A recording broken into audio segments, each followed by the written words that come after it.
Hello, everyone. 'Tis I, Captain Logan, here to chat with you for a whole hour again about whatever is on your mind. This is the third show, despite the fact that it says number 2, because the first one I just titled "A Wild Captain Logan Appears." Planning for that, originally intending for that to just be a little one-shot, one-off thing, and people really enjoyed it, and we had enough of a turnout that I decided to go ahead and try this after a lot of interest as a regular weekly show. So doing a third one of these, officially number 2, and we're going to see how quickly we can nail the coffin of this and oversaturate it and make it a thing that people are really sick of.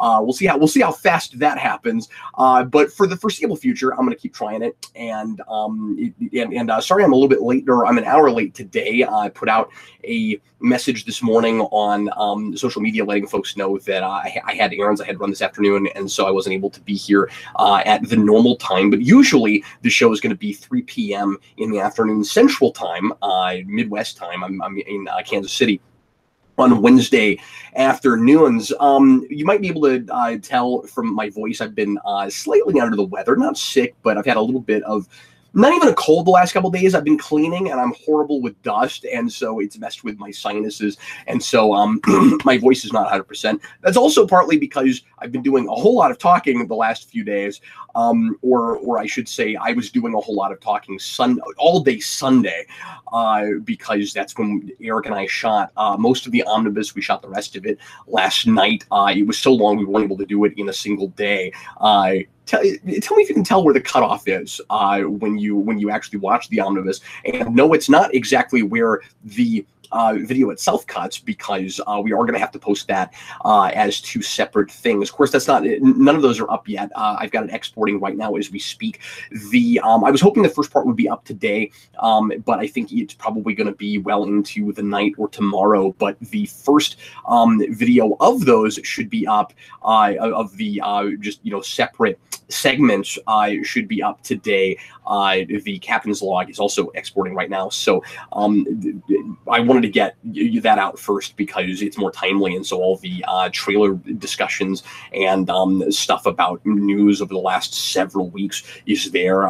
It's about an hour and 15 minutes, and we covered probably 25 topics. So anyway, hi folks, it's good to see you, or good to be seen by you. Somebody in the comments just now, Roboters100 asked if this just started. Yes, this just started 3 minutes ago. As I have been doing one of my classically lengthy preambles. So I'm going to start looking at comments here in a second. You guys ask me whatever you'd like to ask, and I will answer as many questions as I can, talking about whatever you guys would like to talk about, stuff in the news, stuff about the channel, just general geeky things, superhero, science fiction, what have you. And keep in mind that we, like I said, just did an omnibus that's about to go up, and so there's probably some stuff that you'll ask about that I've already talked about there, but I'll mention briefly for you, and then you can go see more thorough thoughts over on the omnibus. So once again, thanks a lot for being here. We've already got a pretty good sizable audience, and I'm gonna start looking at these comments and answering questions. Like I said, sorry if I seemed a little bit out of it today. If you just got here, like I said a minute ago, I've been cleaning. I've been working on the Batcave, and it's starting to look really snazzy. I put a big viewing screen in here, a big TV, so we can start doing commentaries with when we do those in the basement, as opposed to in the back cave, as opposed to upstairs. We can look at do commentaries and things with a larger screen, and just so that I have something to play things in the background. So here, let me see if I can turn this and show you guys what I've been working on. I've just been cleaning this room up quite a bit. I don't know. Here, I'll just pick this up. The lighting, of course, over here is great because I've lit this for my show. Look! It looks like one of those DC Direct animated movies with the Vaseline on the lens. Look! That's what it kind of looks like. But anyway, I put a screen there, and I've been playing a little bit of Donkey Kong Country there while I've been listening to wild cards. I've been kind of going back and forth because I'm trying to finish. I've got so much going on right now. I've been trying to finish this wild cards book so that I can talk to Melinda Snodgrass this weekend at Planet Comic Con, and I'm going to try to read as much of the latest one as I can as well. She's one of the editors and writers for Wild Cards going all the way back to 1987, and this is a really complex living and breathing universe that's been going for 30 years now, and it's a really adult superhero prose thing if you're not familiar with Wild Cards. And I'll be talking about that on the next omnibus, so not this one, but the one we'll shoot next week, and next weekend, I should say, and I'm gonna review it there on a little bit of that on Read a Book. So anyway, let's go ahead and start answering some questions, shall we? John Early, do you think BVS is more quotable than Joe Schumacher's Batman and Robin?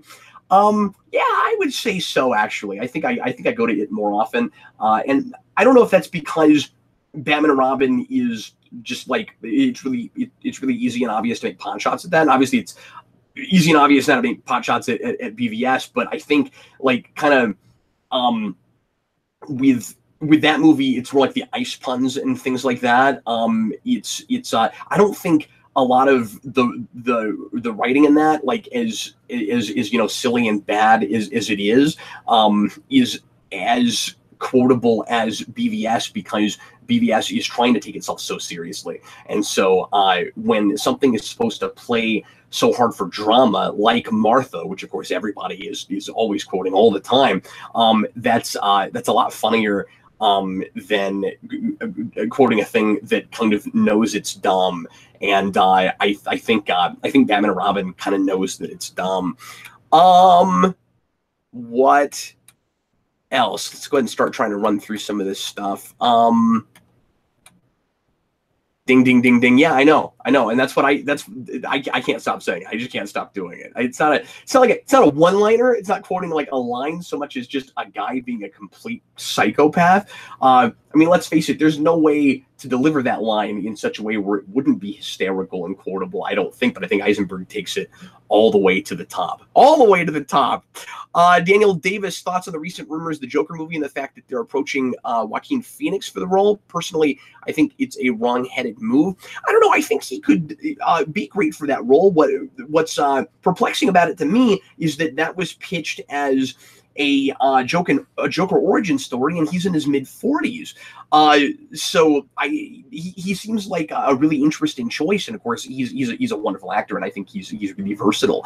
I think he's one of those guys that sounds like a counterintuitive pick that as soon as we see it, we're liable to go, okay, I see why you went with that guy. And keep in mind that overall, and I don't mean for every casting choice to be like, well, DCEU, even though a lot of those movies have been really bad, the one thing they've usually been good at is casting. I don't mean to say that like because most of the casting has been good, that means that we should just not think about that at all and assume it's going to be great. Their casting hasn't all been good, and I didn't really care for the last Joker, but a lot of that might have been writing and directing before it was where that performance happens because of the kind of nonsensical material that you have in the first place. But I do think it's important to note that casting by and large has not been the problem with those movies, and sometimes they've said something that seems a little bit counterintuitive, like Ben Affleck, and then you see it on screen and you go, oh, okay, I see why you went with that person. So but I am a little bit curious as to how that's going to work out, if that's supposed to be an origin thing. Does he not become the Joker until he's that age, or is he going to play it younger? I don't know. And of course, and I said DCEU. I realize that that's not a DCEU movie, that it's out of continuity and it's its own thing. But if it's supposed to be his origin, that's interesting. I wouldn't have expected that. Carl Maxey, Captain and Eric, or excuse me, Captain Logan. Are you and Eric going to be? Eric's not here. Or are you going to be going back to watching Gotham coming back up in March? Yeah, we want to. It's one of those things. I don't mean to be a broken record, but it's been hard to prioritize with other things, and we fell behind on it, which means we're going to have to find some other way to catch up on episodes than Hulu, because you can only watch 5 back, and we're significantly farther behind than that, and it's going to take a couple of afternoons to binge it. I am excited. I'm a little bit surprised to say this based on where I was middle of the year last year. I've seen a couple previews, and I know Joker Kid is back, and I'm excited about that because one of their best episodes was that two-parter with him last year. I thought that was just dynamite, and they won me over so hard on him. So I am excited to see him in full-blown Joker mode. But we kind of lost interest where we thought the beginning of the season, the first couple episodes, were as strong and tight as that show has ever been. This is my standards for Gotham. All the subplots seem to be connected, and I'm always engaged, and I know why I'm looking at a scene while I'm looking at it, and I'm not wondering if we're just meandering and wasting time or not. Everything seemed interconnected and really tightly woven, and that was exciting. And then that dropped off really fast, and I started to get really bored, especially with the Riddler subplot, which I thought was a big mistake to get him out of ice that early. And anyway, I was and the stuff with Falcone and his daughter, I was really bored with all of that. But their Ra's al Ghul was awesome, and it was a lot of fun to see that. So I'm assuming it will probably turn back around again, at least for that show. Once again, Gotham is sort of like Power Rangers. We have to say, for Gotham.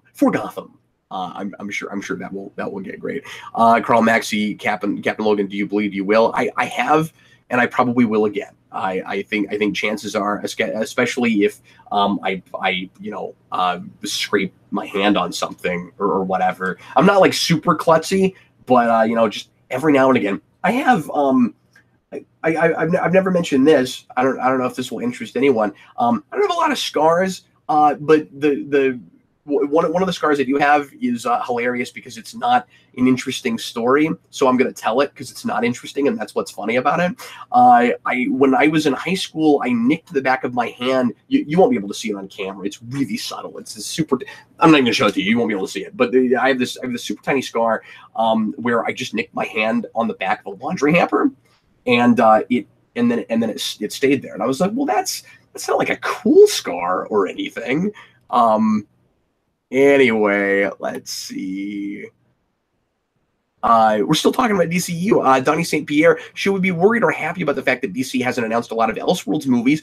Could that mean they're not doing many of them? Could that mean they're trying to be less reactionary? I don't know. That's a really great question. I've been wondering the same thing. Can we take any stock in that at all? Does it mean that they've backed off on that idea because of Justice League, because of their most recent failure? That seems counterintuitive. It seems unless they're having a really massive wait and see attitude. I think this is the most likely thing, that they don't even know what exactly they're going to do yet until they put out another one or two. And so they've got some things that were already like well into production, and stuff like the Joaquin Phoenix, if that ends up happening, Joker movie, where if that ends up being the Joker, that standalone Joker thing, where they can be reasonably sure they can sell the thing, pardon me, like that. So like they've had Shazam in the pipeline for a while, but like I think they're probably being really trepidatious at large, not totally sure how they should handle things. But they, as I keep saying, they need to be really careful and not take too much stock in Justice League, because that's a product of another time that wasn't going to do well, maybe no matter what you did with it. I guess if it was really, really good and smarter and more like what people thought they were going to get with BVS, word of mouth might have really helped that a second weekend. I think if that had happened, by the way, there's a really good chance that you would have had that really rare thing where your second weekend actually is better than your first. But of course that didn't happen. So they need to not jump the gun. Now, having said that, they have been announcing some things, just not Elseworlds things. So yeah, I don't know what they're doing. But then again, we don't know if some of the things that they've been talking about are going to be Elseworlds or in the DCEU, or if they're just as they were originally saying when they announced the kind of Elseworlds thing, which again, they haven't actually called it that, but that's what everybody's calling it, because that's what it is. They've been announcing things, but they've been. What I was going to say is, they acted then like they were going to be kind of vague about it, where it's like it technically is part of that continuity, but it doesn't matter that it's part of that continuity. We're just going to tell stories, which is what I want if we can't keep our continuity together, and we're just obsessed with introducing things for later movies rather than actually telling singular stories. That needs to be at the forefront, and then over time you can start connecting those things together and make a really tight, continuity. But Nightwing, Lobo, do we know if what universe these things are set in? I saw somebody earlier asking if it would, before the show even started, suggesting that maybe it would be a good idea after the next couple to just reboot with another Batman trilogy, and that made me think, do we even know if the Flashpoint thing is still happening? I haven't heard about that for a while. So yeah, we're real in the dark right now, and honestly, that might be a good thing. They need to stop announcing stuff. They need to get their ducks in a row, and I think it would be smart for Warner's to try to get us excited about individual projects and not tell us about them until they start filming and they have set photos and stuff. But that's my 2 cents on that. Eric Wright, how do you feel about the Punisher Netflix show? So everybody's asking me about Punisher. We are definitely, finally, knock on wood, going to do a Punisher spoiler cast on the next omnibus. Or if we don't quite have it done for that show, I'll post it as a special, but it will be in the next couple of weeks at least. I want to make sure that gets out before Jessica Jones drops, because it's been so long. But Vince has seen it. He's just kind of waiting around for a call to come over and shoot a review with me, and at least he and I will be doing that, if not Eric. But as you'll hear Eric say on the omnibus, he's not been able to get excited about that show, and he just doesn't really care, and hasn't made it a priority. So I don't know if he'll have it watched by then. So I don't want to say too much about it now. I've not finished it, and I'm going to go back and start over and binge the whole thing. I'm like 2 episodes from the end, but it's been a couple months since I've touched it, so I need to go back to it. I think it is a bit of a slog, but it's really good. Like, it's decompressed. It feels a little bit like kind of Bendis decompressed. And I expected something a little bit more high octane, but I like how but I like how thoughtful it is, and I like the way it's kind of I don't know, like oppressive's not the right word, but just it's really heavy. It's really depressing. It has a lot of interesting things to say about PTSD, of course, and it has and it's a really interesting kind of fresh take, I think, on the Punisher idea, and with microchip. I think there's a really interesting kind of comparison contrast thing there going on, where you see a guy who has lost with the Punisher, who's actually physically lost his whole family, and then another guy who minor spoilers, I guess, and then another guy who has had to intentionally get away from his family, but both of them are presumed dead and faking their own death and pretending to be dead. So like, this is a TV trope. We fake our own deaths all the time in television and movies, and it's really cool to do a whole show that's about the psychology of that and what like being alive but officially being dead kind of does to your psyche. But I'll talk more about that when I get Vince on camera. Lydia Caberos, hey Cap, I have a question. Do you think Marvel is losing steam, or do you think they have enough material for another 10 years of films? I wouldn't really be worried about material. Obviously, there's plenty of interesting things to adapt, and I think a lot of kind of the second tier characters, or like what we don't right now think of as big heavy hitters, big A-listers, could easily get their own film series. I was going to say trilogies, but they're not, even though the magic number even with Marvel seems to be 3. Most of those are not really true trilogies. But I think a lot of those characters are worthy of their own ongoing film franchises, and I'm hoping that that's what we do with some of them.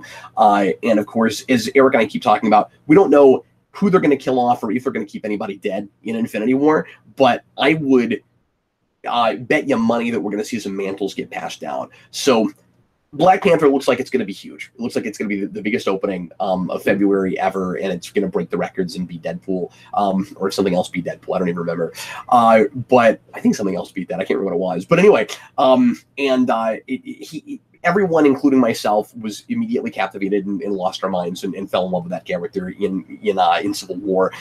So he is on track for 3 movies or more, right? And I could even see them introducing other like Wakandan characters that people love so much. Like I could see like a Wakanda movie made. There's just all kinds of things that you could do. If Captain Marvel is really popular, you could see or popular enough for a sequel. Obviously, she's probably going to get more movies. But like I really imagine, if we don't kill him off and keep him dead, that Falcon will either become Captain America or get his own movie. Maybe that's wishful thinking. I just really want Falcon to get his own movie. He's one of, if not my favorite character right now, in that universe. And then there's been a lot of arguing about who's going to get the Captain America mantle after Steve, if we either kill him or retire him. I'm still betting we probably retire him. I've talked about all this stuff before, but you know, if it's going to be, you know, Winter Soldier getting the mantle or Falcon, I could even see maybe both of those characters getting their own movies, or maybe doing like a team up thing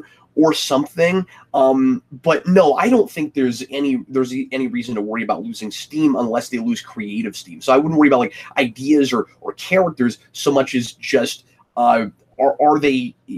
is Marvel ever going to get to a place where they're really complacent and they just expect everything they make is going to do great, and then you see a huge bomb? They haven't had that happen yet.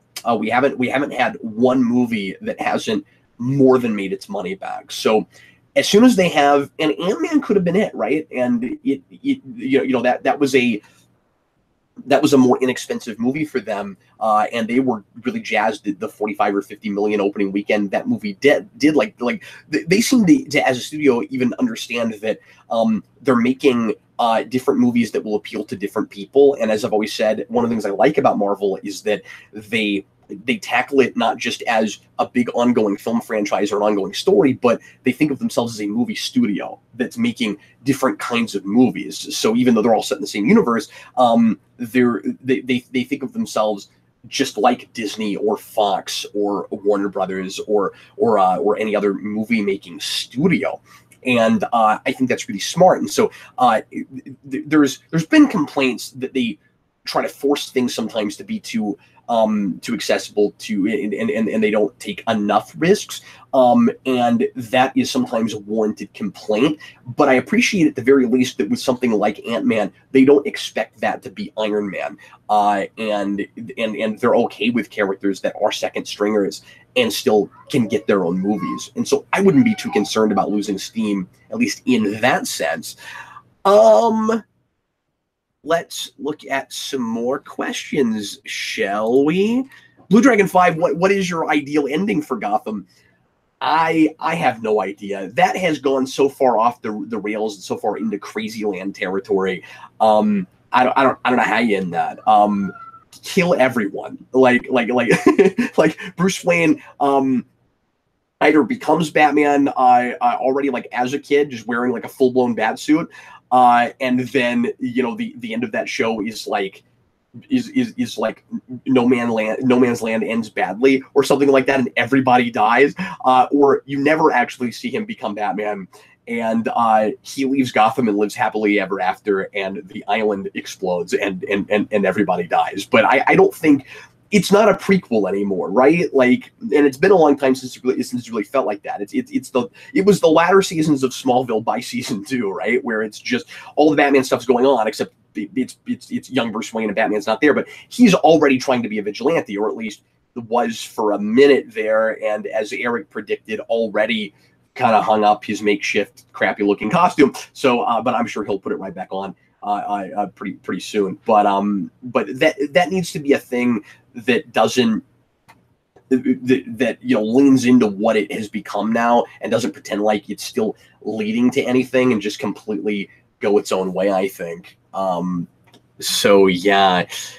Anyway, Mano says he has an ending for Gotham. I know he hates that show, so he might agree with me. They should just blow up the island. Dark Inception, could you and Eric do commentaries on more Batman Beyond episodes at some point? Yeah, possibly.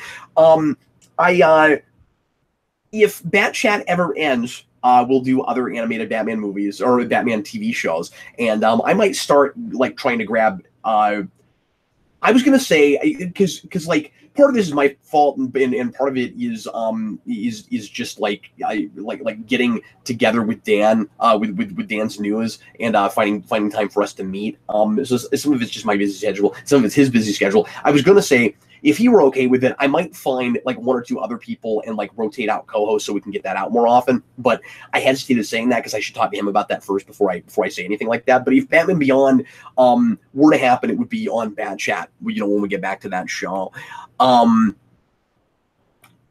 What else? Alex 409, Cap, have you seen Discovery season finale? Yeah, I did, and it's hilarious. I mean, I was already fully not taking that show seriously, but oh man, it's an understatement to say jumps the shark or jumps it farther. I mean, like it's insane. I'm gonna talk about it on the next omnibus. I hadn't seen it yet when we shot the new one the other night because it was airing or dropping streaming, I guess, the world we live in now, while we were making the omnibus. So I hadn't seen it yet. But so I'll talk about that whole last half of season to some degree, but I'll focus mostly on the just complete insanity of that finale. I can't believe the kind of fan service thing it attempts to get away with at the end of that. And just the way it stays like really dark and brooding for no reason and really cynical, but pretends like it's still Star Trek and like Starfleet embodies the ideals that it's supposed to embody. And you have a lot of people like talking about the ideals, but we're not actually seeing them at all. And then just insane, asinine, crazy plans that don't make any sense at all, but work anyway. And there's a lot of just letting people get away with murder. No, it's hilarious. Like I talked to Alexi about it, and for those of you who don't know Alexi, he's my literary publicist friend who has done a few reviews with us, and he did the spoiler cast with us for the pilot and the first episode, I guess, of Discovery, and he was outraged. He was really angry. Like he sent me just a slew of like seething, foaming at the mouth messages after he watched that. And when I watched it, I couldn't bring myself to feel anything like that because it's been really hard not to just write it off because I think it's so bad and I think it's impossible to take seriously. So at this point, it's almost become a Gotham situation. I'm not saying that it knows what it is. It's not that kind of thing, but where I'm almost enjoying it on a different level where like I'm just laughing at it at this point. And I hate that. Like I feel really bad about that. But it's just so completely outlandish that it thinks it can get away with some of the insane things that it's doing in that finale.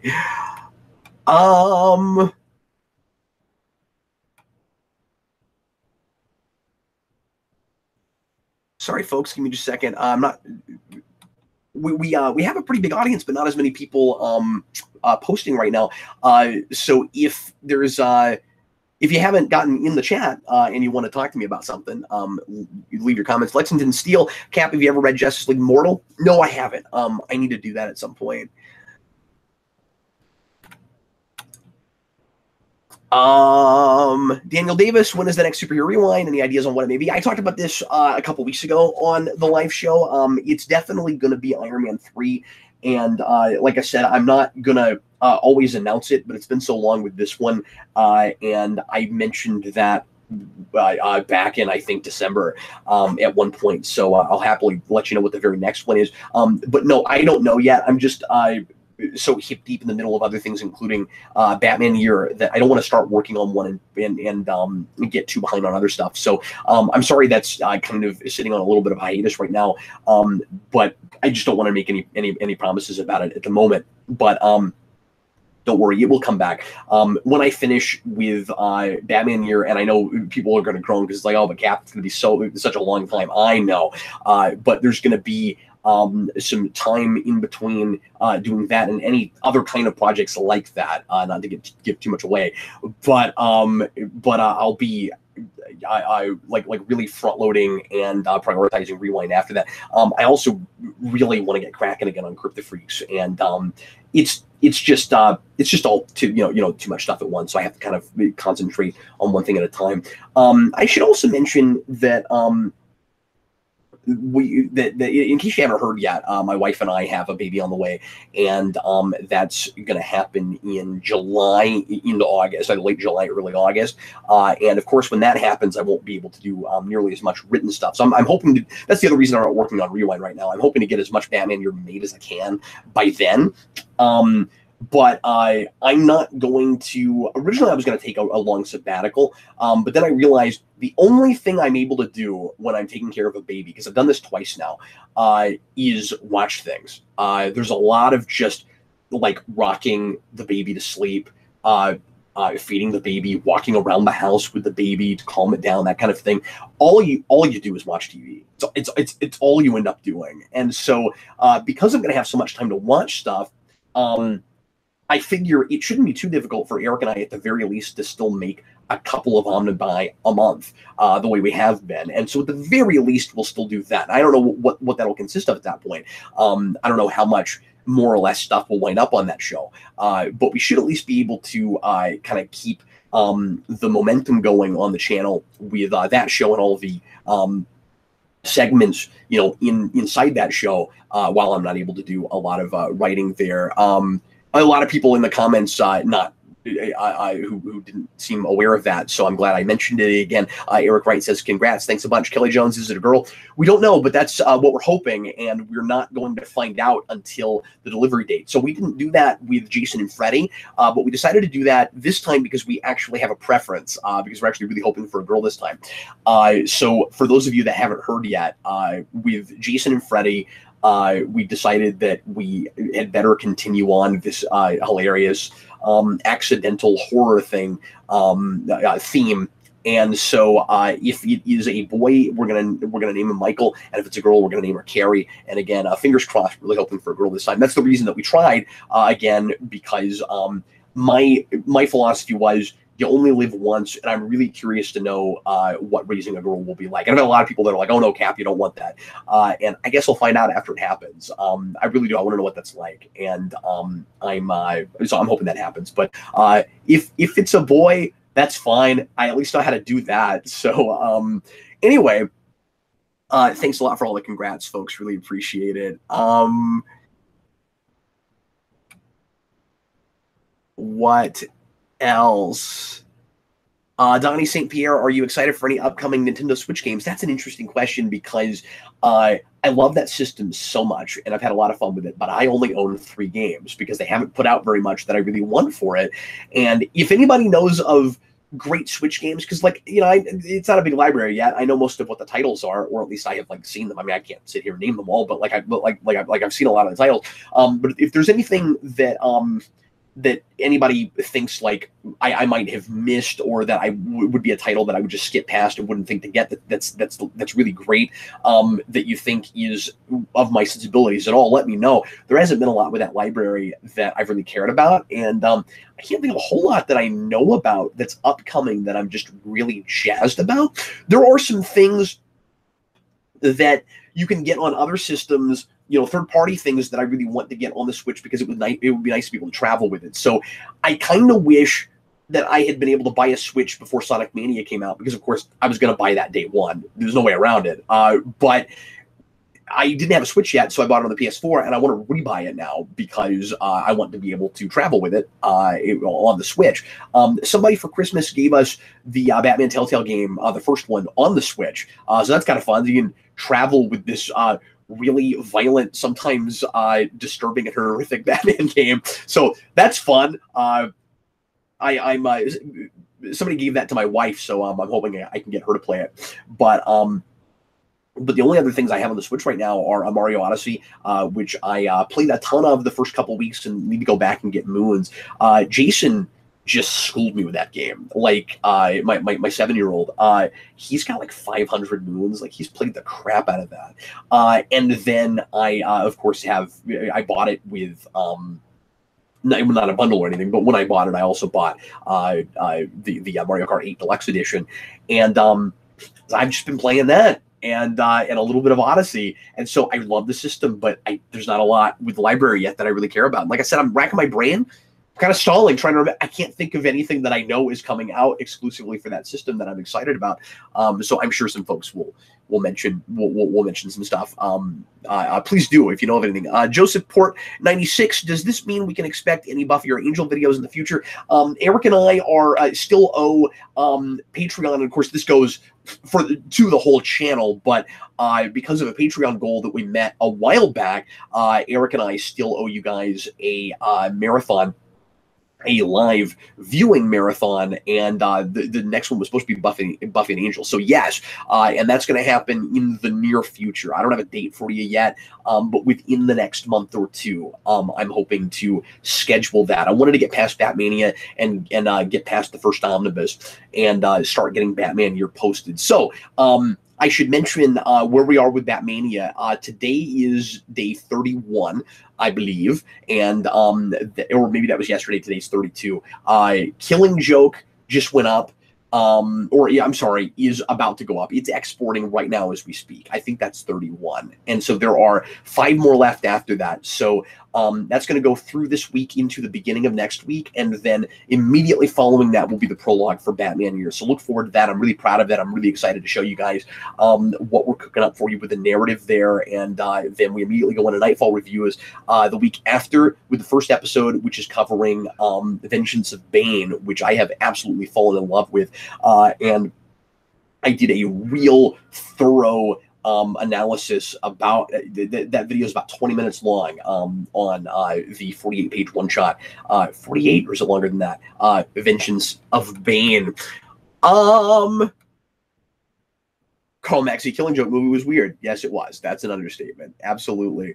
That Psycho Reviewer, are you going to do a commentary on Spider-Man Homecoming? Yeah, I definitely want to. And what if time were no object, if I had my druthers, I would like to do a commentary on every superhero movie that I do rewinds for, or that I'm definitely going to do rewinds for. And if I had been doing the commentary thing in the first place, I might have done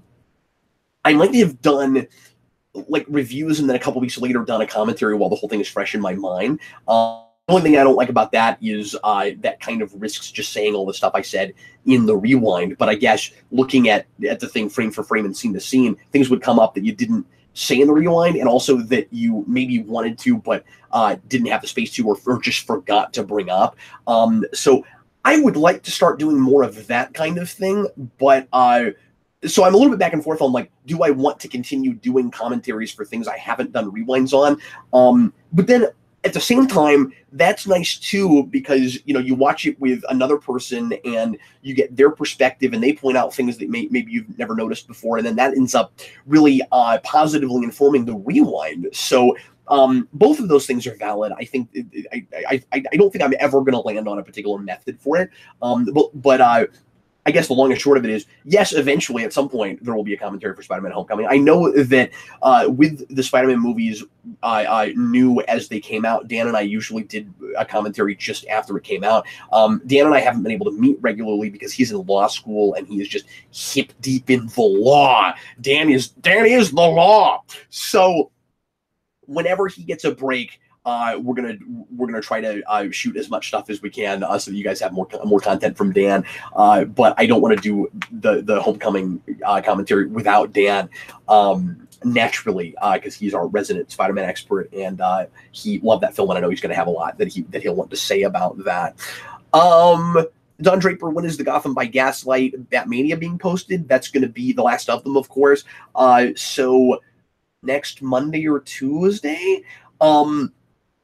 So Batman, so Gotham by Gaslight, I've bought. I'm so excited to watch it. I haven't watched it yet because the rule with Batmania is you can't watch. You have to stay with whatever your knowledge was before you started it. So the last two of those are going to be blind commentaries, and I know some folks are probably groaning about that, but never fear, because as I said last week, I'm going to watch it without talking over it one more time after that, and talk about it some on the following omnibus. And if Eric has time, and especially if that movie ends up being as worthwhile as it looks like it is, and people are saying it is, we're probably going to get to, he'll probably try to do that as well, but I don't want to speak for him. And he's real busy too, but I bet most of you guys have already seen it, and please don't spoil anything. Tell me anything about it. But but that's kind of a weird place to be in, where usually I grab these things up immediately and watch them, and now the whole universe has seen this movie and I haven't. So anyway, let's see. Jonathan Tong, have you kept up with Boom Studios Power Rangers comics? I have, and they've really picked up. I always really enjoyed the tone of those books and the art with those books, but I felt like the first arc, because it wasn't really broken up into arcs and it was like 20-something issues almost, was really meandery, and I needed to kind of get on with it. But ever since then, the main book has been, and it's also like really long form serialized storytelling, but it feels like it has more of a sense of direction and purpose. So the characterizations in that book have always been interesting, and we've done a good job of fleshing out those characters. But I just questioned initially doing a story where you immediately jump to the future and do a prevent a bad future kind of story, and or an alternate universe for a future story. But then the story we have going on right now with a previous female Red Ranger that had a team for 5 seconds that Zordon kind of got mostly killed. That whole thing has been fascinating, and I really like, dare I say, because it's Power Rangers, it's crazy, but the politics of that book, just the inner like social politics of like how monsters attacking the planet have changed the way we do things is really interesting. It's just really cool that the scope of that, where we're thinking about the larger implications, and the Power Rangers aren't just reacting all the time. Like, I realize that that's part of the rules of being a Power Ranger is you don't escalate a fight, you don't like pick a fight, you don't start things on purpose. But they don't just fight monsters; they also respond to other emergencies and things. And I just really appreciate that it's using the medium to its full potential, where because we don't have a budget, we can actually show those kinds of things going on. And then Go-Go Power Rangers is great, bordering on brilliant, I think, because it's just really good. I'm sorry, give me 1 second. Like I said, I'm just really parched, but that book is really good teen drama, and it feels like what a more like adult or like teenage oriented Power Rangers would be. And it's really cool that, and I think it's almost a better book, maybe it is a better book than the main book, and it's really cool that it's got me so invested, because it's just after the origin. It's going backwards, and I wouldn't think I would care about that. I wish that's how the new book started, because it feels like a little bit more of a prequel reimagining, like what the regular book has sort of turned into, but what it didn't really feel like at the beginning. Oh, thanks, Madman. Apparently the Killing Joke video just uploaded. So if you guys are sick of listening to me ramble, and you don't want to listen to me ramble for another 17 minutes, you can go listen to me ramble over Killing Joke. I just want to thank everybody for taking the time to listen to me prattle on and ramble. That's really nice of you guys. Madman, what do you think of Ninja Batman? I'm really excited about Ninja Batman, about Lord Batman. We just got a release date on that. That's, I think, May 8th, or sometime in May for the physical copy. And of course, as always, we don't watch it digitally. We wait for the physical copy, so it'll be a couple weeks after it releases that way. But we talked about the trailer, and it looks amazing, and it looks just absolutely nuts and really wild. And I'm very excited about that movie. So of course, we will talk about that when it comes out. Ben Kelly, do you think Teen Titans Judas Contract is the worst New 52 film? That's tough. I don't know. I only watched it once. I don't know. Is it worse than Throne of Atlantis? I think it probably is worse than that first Batman movie. Even though I really loathed that. What, Son of Batman? And then there was, yeah, it's not better than Doom, certainly, or is it not Doom? War, but yeah, it's up there. But I think I disliked Throne of Atlantis as much as I disliked that, and there were at least a couple of things I found like funny and fun about a Judas Contract. And I would, if I had read the actual Judas Contract and knew that material, I would have been a lot more outraged and irritated, of course. But just looking at it on its own without and just knowing cursory things about the source material, not having ever read it, yeah, it's bad, but I don't know if it's Throne of Atlantis bad. Bob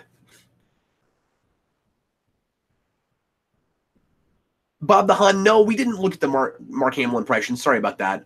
This guy's been trying to get me to look at this guy on YouTube who apparently does a really good Mark Hamill impression, and he thinks should have been in that. I just don't tend to really care too much about stuff like that.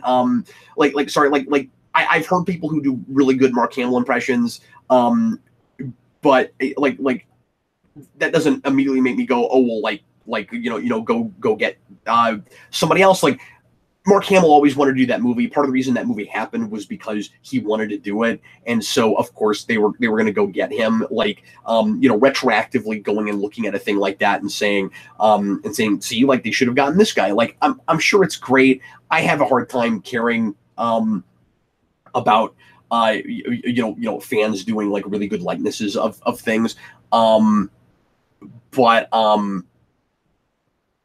but I was just, with respect, that's kind of how I feel about it. Elijah Wilcott, Cap, why don't you like Damian Wayne? Because he's whiny and because it's a concept I don't care for. It's that simple. It's a totally me thing. I'm not saying I've never seen that character handled really well. I'm sure I would warm up to him, and I would have already if I had read the Morrison stuff as it was coming out in the first place. Batman having a kid that he makes a Robin was one of those things that I always really kind of hoped I would never end up seeing. It's one of those kind of perspective things where if I grew up with it, if it was always there and I was just used to, Batman has a son that's a Robin, I wouldn't obviously resist it so much. It's an idea at the outset that I don't care for. But at some point, I will finally go through all of Morrison, and I'm sure that I will appreciate that more. But anyway, okay. So the idea, Chewbacca's lover, is that guy just did that speech better, and that's how he should have delivered it. Okay, I'll go listen to that. I'm sorry that I forgot to do that.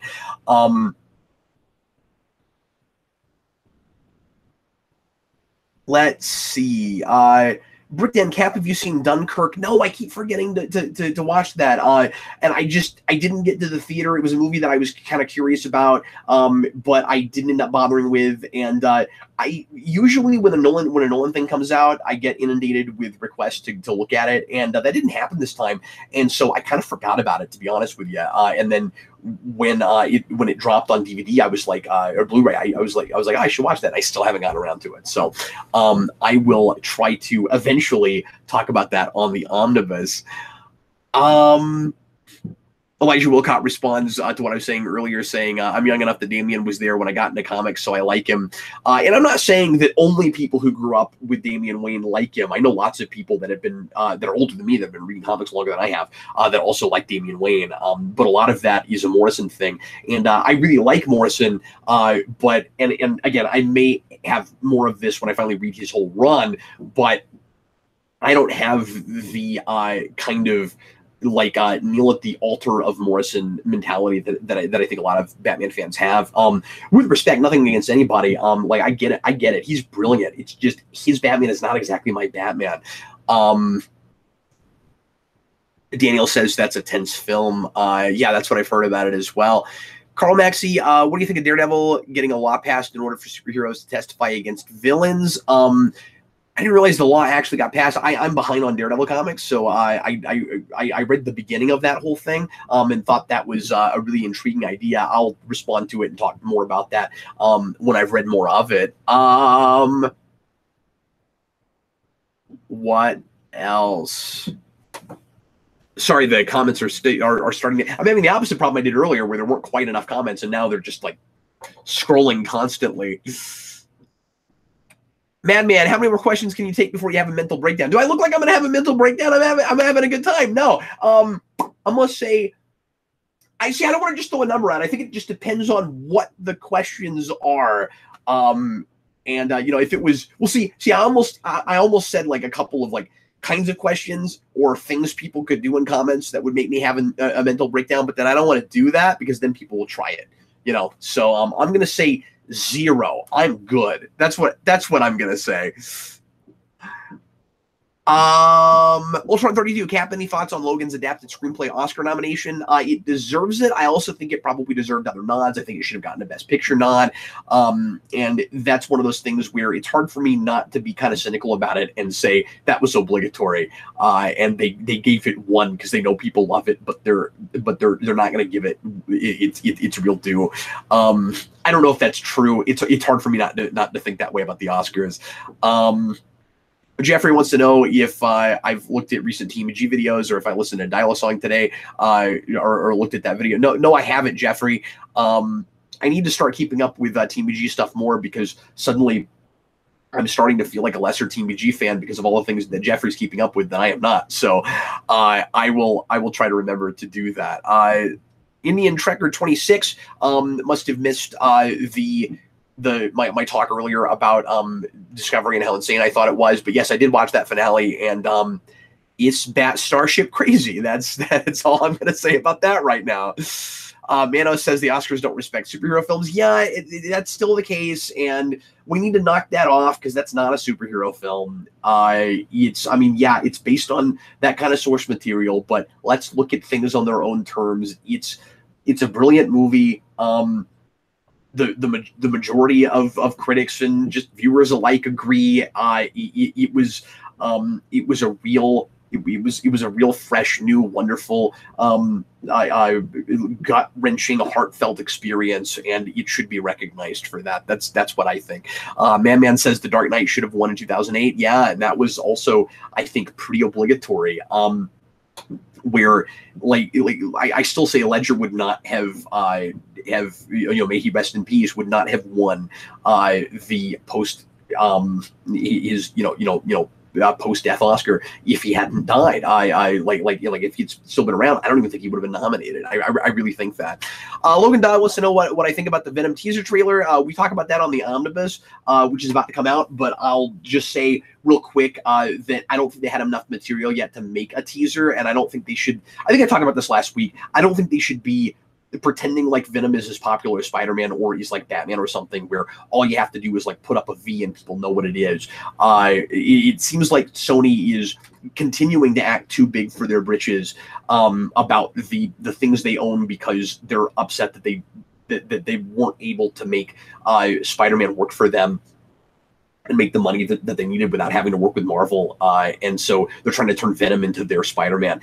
Knock that off. I think if you're going to make a small teaser trailer like that, you should wait until you have the effects done and just show us Venom images and you're done. And if you did that, maybe you would need a title. I think enough people know what Venom is just looking at Venom, but I don't think you can just like show the character and show like a glimpse of moving Venom goo and then put a V at the end. And I don't know, why that necessarily gets anybody excited, but I thought that whole thing was actually pretty hilarious. I don't even think it looks bad. I think it could end up ultimately being great. I just think it was a it was not a smart way to sell that. I also don't think that teaser is going to hurt them at all. I think it's just going to have a lot of people raising eyebrows or dismissing it and moving on until they see something else. It's going to be a mulligan. They just shouldn't even put that out. I don't think.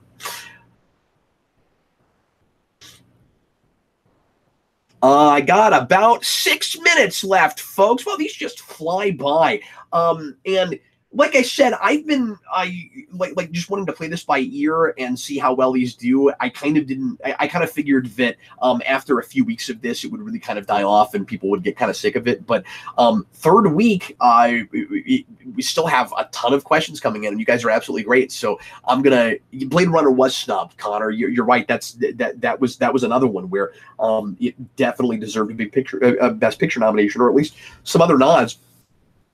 But anyway, yeah, I'm gonna keep trying this for a while. You guys are wonderful. William Parcell, what do you think is the best way to advertise comics to bring in new readers? That's tough. We've talked about this a lot on the channel before. I've started seeing actual TV commercials for DC stuff, which I'm really surprised by, or maybe it was like a Hulu ad or something. I think YouTube and streaming. I think internet is the smartest place. I think that's where we all are, obviously. Anybody that you can get to either try a comic book that has never read one or has been out of comics for a while, you need to go where the geeky, nerdy masses are, and that's going to be advertising on Hulu and on YouTube videos and Amazon and any place where there's where you're watching streaming video. I think I just had this thought. This might be a crazy idea. This just came to me. I think it would be cool if comic companies sold advertising to paid for advertising for like video game streamers. I think that would be a really smart place to put that, where and I guess you already have that on YouTube, but like Twitch and things like I don't know how Twitch works. I've actually never looked at that. So forget I said that. I don't know if there are even ads on that. But if you have like, I don't know, pop-ups and things, or not pop-ups, but if you have like embedded ads on pages and things, most people that read comics are also video game players. I think you go where those things are. I think that's probably the best place to advertise. But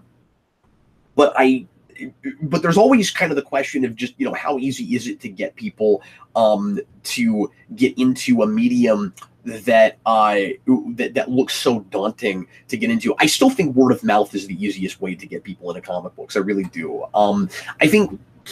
Maybe I'm just spinning my wheels. I think maybe the best way to grow the comic book industry and get people reading comics that aren't currently is simply by making great comics. I think it's kind of that simple. That's what tends to happen when you hear a lot of people that have never tried a comic book that go into a comic book store. And I remember this when 52 started. It tends to be word of mouth. It tends to be somebody says, I read. Or I heard Court of the Owls was amazing, and I had to go look at that. Or I heard back in 52, I heard Morrison's new take on Superman, starting over from the ground floor, is amazing. I have to go take a look at that. I think it's word of mouth. Grady Childs, why has the online movie press forgotten about Blade and other black-led films when hyping up Black Panther? I hadn't noticed that. Is that been going on? Because I haven't read a whole lot of articles. Most of what I've seen is just people saying this movie is amazing and really good. And yes, people are acting like it's really important because it's a black-led superhero film. But I thought it was just because it was with a black lead. But I assumed it was just because it was that good, and maybe it seemed really poignant. Like, yes, the Blade movies are really good, but the race of the character is arguably kind of unimportant in those movies. And I don't know how important the race of Black Panther is going to be in his movie. It might not be that important at all, and it might just be really important to people because it's really good, and they just want to see I I guess diversity and stuff and good things rather than just trying to sell a thing on diversity. Like that's the thing I've really appreciated about the advertising with Black Panther is it just looks like a really cool movie, and it's about a guy who happens to be that race and comes from an African country. Um Blue Dragon 5, that's a good point. I should do that. He says I should read the Gail Simone Deadpool. I've never done that. I need to do that. Uh, yeah, Chewbacca's lover. If that's the case, that's just obviously inaccurate. Yeah, for first black superhero film. And again, there haven't been a lot of great ones, of course. And I feel this way about female superhero led movies as well, where we just need some really good ones. And we need to not be, and I don't think we will be anymore probably, but like we used to be just really trepidatious because that was unusual and we didn't know who we were selling it to. So I said this when I reviewed Catwoman. That movie feels like it's simultaneously trying to be really progressive or pat itself on the back for the fact that it has a female character, and like, look, we have a really strong character and she can hold her own in a man's world, and at the same time goes really out of its way to over-sexualize her. Those two things do not go together. And so we need to get past that kind of stuff, and I'd like to think that we're starting to. And certainly there are some on TV, but you have with Luke Cage, and of course I thought and like not to lump every minority together, and obviously women aren't a minority, but you know what I mean. We've done better with some of this stuff, I guess, on television. But then sometimes you have things that and I won't name names, but that just feel like really pandery to me and kind of insulting to the audience before they're simply just being a really or having a really good strong character that upholds the values that it wants to perpetuate, as opposed to beating you over the head with how great it is for even including that person and being really gimmicky about it. Eric Wright, thoughts on Captain Marvel? Just the character or the film? I'm fascinated by the direction that they're taking that movie and making it a 90s period piece, which it's sad that I'm old enough and we're past the 90s far enough that we have 90s period pieces. But with what it looks like that's going to do with I guess Kree and Skrulls and stuff. I'm really excited about it. I don't really have anything else to say about that so far. I haven't read enough Captain Marvel in the comics to have a whole lot of an opinion on her. I've liked her in some things that I've read, and I really liked Ultimates and her leading, or I guess partly leading the team in that. DC Marvel fan guy, Cap, who would you like to see take over Spidey after Scott leaves in a few months? Boy, that's a really great question.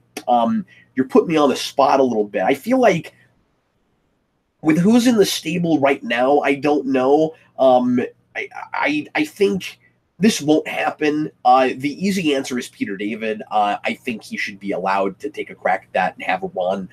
Have like a solid few year run. It's kind of time, or way past time, I think. But beyond that, just as far as like who's there already, I don't know. I'm kind of blanking. I'm kind of thinking of more just other people from other companies that I'd kind of like to see go there. That probably isn't going, isn't going to happen. But yeah,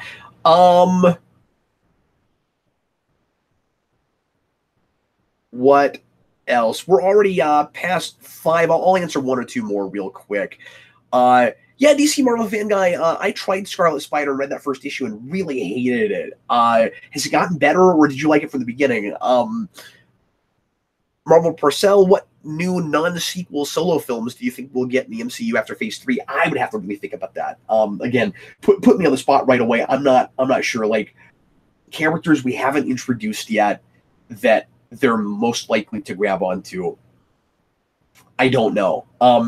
There's some Spider-Man characters that I wish they would do. I wish they'd do a Spider-Woman. I think that would be really cool.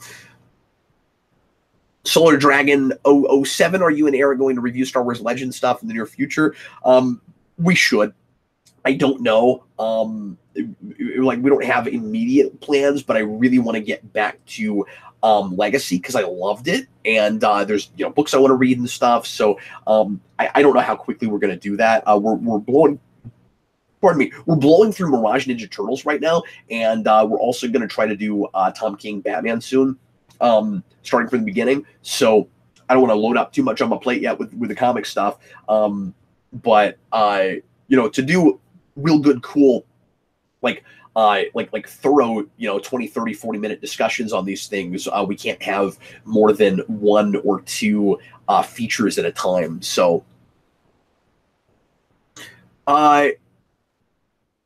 let's see. God, there's just a whole bunch more questions coming in. I'm gonna have to go ahead and cap it off here, or I'm gonna be here all day because I'm seeing a ton more questions, and we are out of time. So everybody, if I didn't answer your question, hang on to it. If it's not too timely and it's still you think worth talking about next week, bring it up next week. Write your questions down so you don't forget them, and I'll be here again next Wednesday. This is wonderful. I really appreciate you guys. I'm planning on coming back every Wednesday as much as I can, barring illness or something. I should be able to keep doing this. So thanks so much for being here. Hope you had a great time, and I know I did. And I will see you again with lots more videos. So the Omnibus will start posting, fingers crossed, at least by tomorrow. Again, you'll get the Captain's Log from that today, and more Batmania videos up through Friday, and then starting again on Monday until we're finished. I think the whole thing should be finished by Tuesday or Wednesday. So and then after that, Batmania begins probably next Friday, Thursday or Friday. So anyway, thanks a lot, folks. Hope you had a good time, and I'll see you next Wednesday. I'm Captain Logan. Sayonara.